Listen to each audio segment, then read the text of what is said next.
everyone, how are you all? I hope you all are doing well, you all are learning well. So welcome to this channel Explore More and Learn. Friends, I am going to present this tutorial in English as well as in Hindi today, as today's topic is going to be very interesting, believe me. So let's begin. आप में से ज़्यादातर लोग जो English में बात करना सीख रहे हैं वे सोचते होंगे कि किस तरह से इंग्लिश में ऐसे बात की जाए जो दूसरों को प्रभावित कर सके या फिर दूसरों पर अच्छा खासा जोरदार प्रभाव डाल सके, है ना।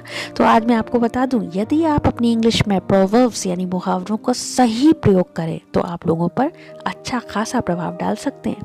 अब आप में से कुछ लोग सोच रहे होंगे कि हिंदी में तो फिर भी मुहावरे पता होते हैं थोड़े बहुत, लेकिन इंग्लिश में मुहावरे यानी कि प्रोवर्ब्स को कैसे बोलते हैं, या फिर उनका मीनिंग क्या होता है, या फिर उनको यूज कैसे करते हैं इंग्लिश में। सो डोंट वरी, आज के इस वीडियो ट्यूटोरियल में मैं आपको बताऊंगी हिंदी में आमतौर पर बोले जाने वाले मुहावरों को इंग्लिश में कैसे बोलते हैं या फिर उनको यूज कैसे करते हैं। Okay, so today's topic will be 15 most common Hindi मुहावरे proverbs in English.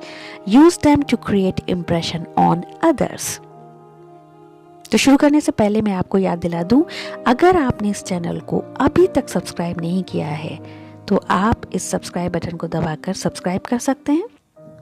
ओके, देख तो रही है, जल्दी से दबा दीजिए इस बटन को, और साथ ही साथ इस बेल आइकन को प्रेस करके आप आने वाली वीडियोस की नोटिफिकेशन भी पा सकते हैं। Okay, so let's begin with first proverb, that is all's well that ends well, जिसको हिंदी में कहते हैं अंत भला तो सब भला। Now I will explain you with one example. Peter prepared for his presentation very well, but at the last moment he lost his data. But somehow he recovered his data with the help of his friend, and he gave a wonderful presentation. So all's well that ends well. Ant bhala to sab bhala. Now let's proceed to second proverb, that is, when in Rome do as Romans do. जैसा देश वैसा भेष, यानी कि आप जैसे भी माहौल या देश में हो आपको वैसे ही माहौल या देश के अनुसार व्यवहार करना चाहिए, और आपका पहनावा भी वैसा ही हो तो बेहतर है। I give you one example. Rima, who just came to India from London, decided to wear a western outfit for her wedding. At this, her friend Aditi said, "Hey Rima, you can't be dressed up for a wedding like this. This is India, my dear.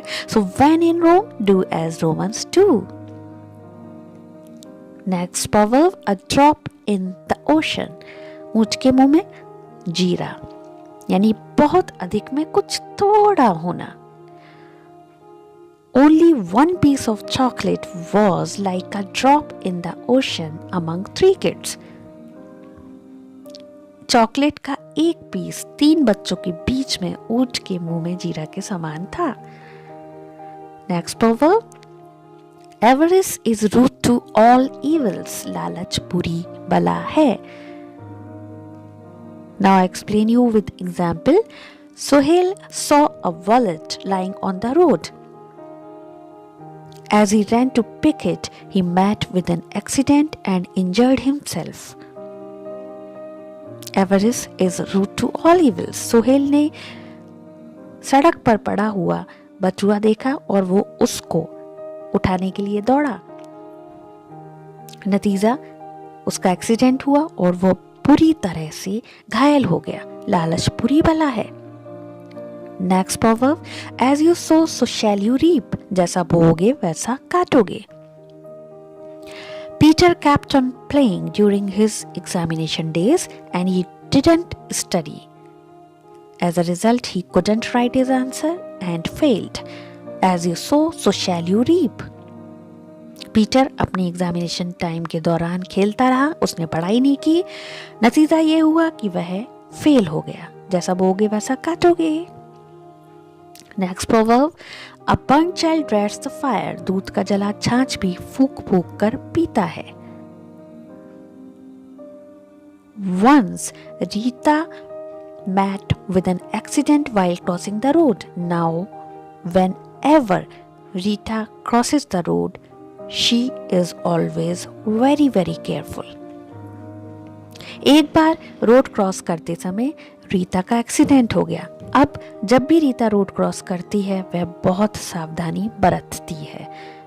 दूध का जला छाछ भी फूक फूक कर पीता है, but child dreads the fire.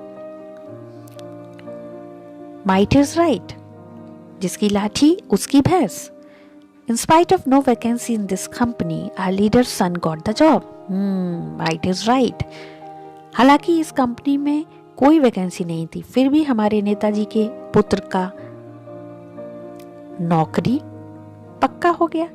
हमारे नेताजी के पुत्र को नौकरी मिल गई। जिसकी लाठी उसकी भैंस, सही कहा गया है। An empty vessel sounds much. In Hindi, थोथा चना बाजे घना। People with the least wisdom or knowledge are always the most talkative. There is one person. His name is Rahim in our company. Whenever there is discussion in our group, he talks too much.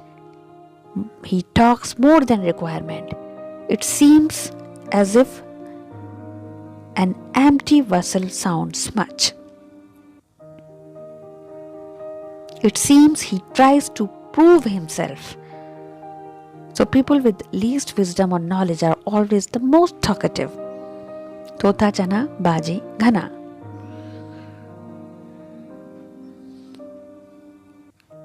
It takes two to make a quarrel. एक हाथ से ताली नहीं बजती. Both the persons are equally responsible to maintain a relationship. It takes two to make a quarrel. Or you can say, if there is a fight between two people, only one person can't be responsible. It takes two to make a quarrel. Rome was not built in a day.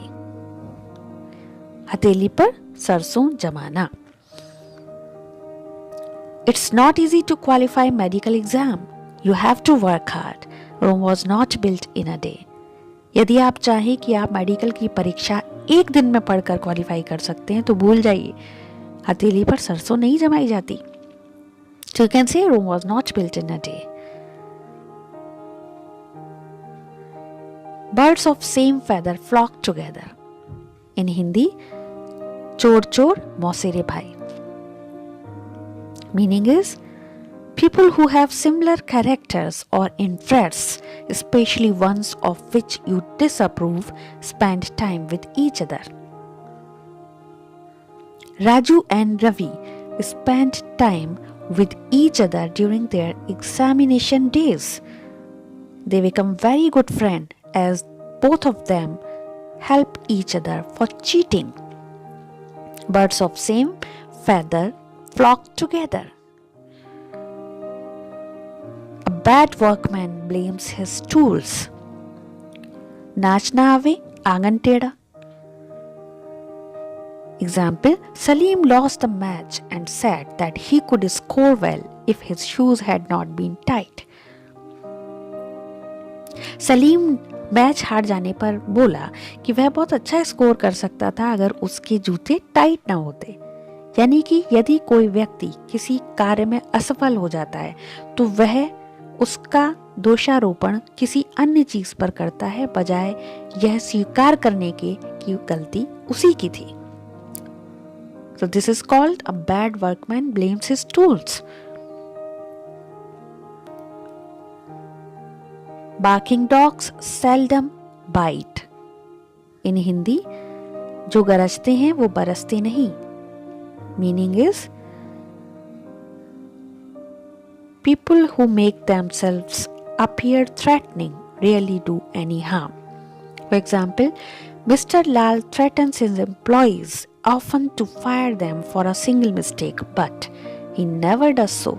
Barking dogs seldom bite.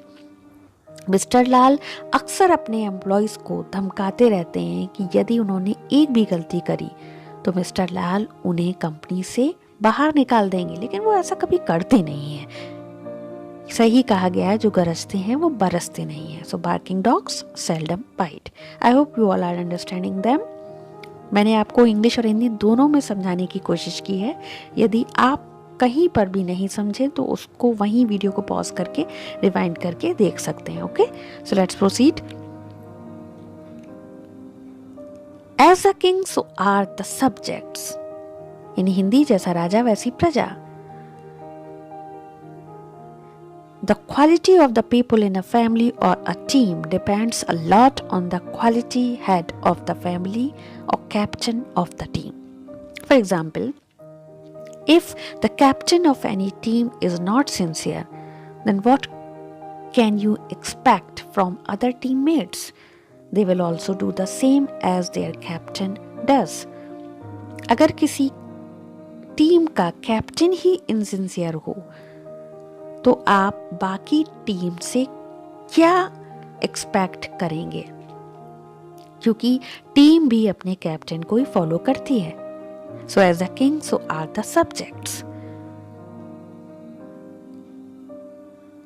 Grass on the other side always looks greener. Hindi में, दूर के ढोल सुहावने. People are never satisfied with what they have. They think others have better than them. लोग हमेशा जो दूसरों के पास है वो सोचते हैं उनके पास जो भी कुछ है दूसरों के पास वो उनसे बेहतर है, और वो कभी भी जो खुद के पास है उससे संतुष्ट नहीं होते. For example, Sid used to say to his father, "It's easier to work in a company than to study." But now he realized that grass is always greener on the other side. जब seat छोटा था तो वह अपने पिता से कहा करता था कि कंपनी में नौकरी करना पढ़ाई करने से कहीं आसान है, लेकिन अब जब वह खुद कंपनी में नौकरी कर रहा है तो उसको यह एहसास हुआ कि दूर के ढोल सुहावने होते हैं. It's not easy to work in company also. Okay, so this is what the meaning of this proverb is.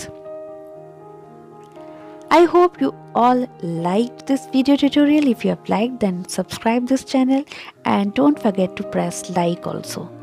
Okay, you can share also with your friends. So thanks for watching this video tutorial and see you soon. Till then, take care. Bye bye.